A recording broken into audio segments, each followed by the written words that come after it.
अखिलेश यादव ने नया दावा किया कि यूपी में 3 करोड़ लोगों के नाम काटे जा सकते हैं। उन्होंने कहा कि सरकार और चुनाव आयोग बीएलओ पर जल्द से जल्द फॉर्म भरने का प्रेशर डाल रहे हैं, जिसकी वजह से बीएलओ बड़े लेवल पर अपनी जान गंवा रहे हैं।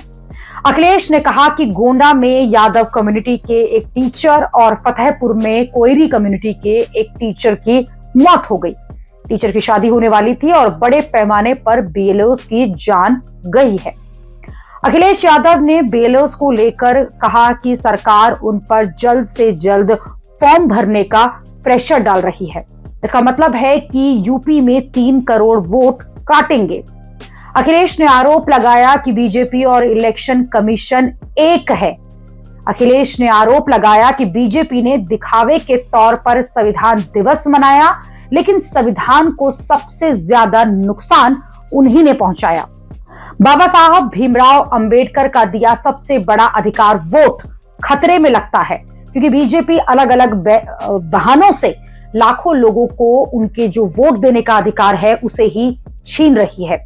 अखिलेश का आरोप है कि यूपी में लाखों लोगों के वोट काटने के लिए साजिशें हो रही हैं, अधिकारियों का गलत इस्तेमाल किया जा रहा है और जाति के आधार पर अधिकारी नियुक्त हो रहे हैं।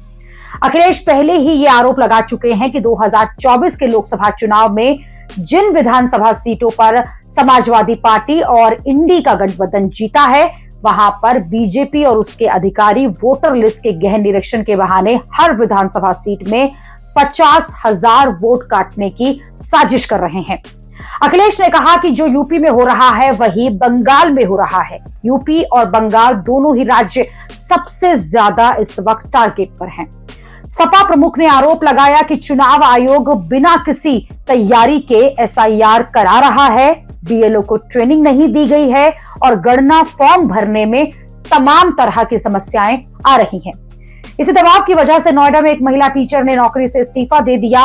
लखनऊ में एक बीएलओ की मौत हो गई। परिवार का आरोप है कि बीएलओ के काम का प्रेशर था।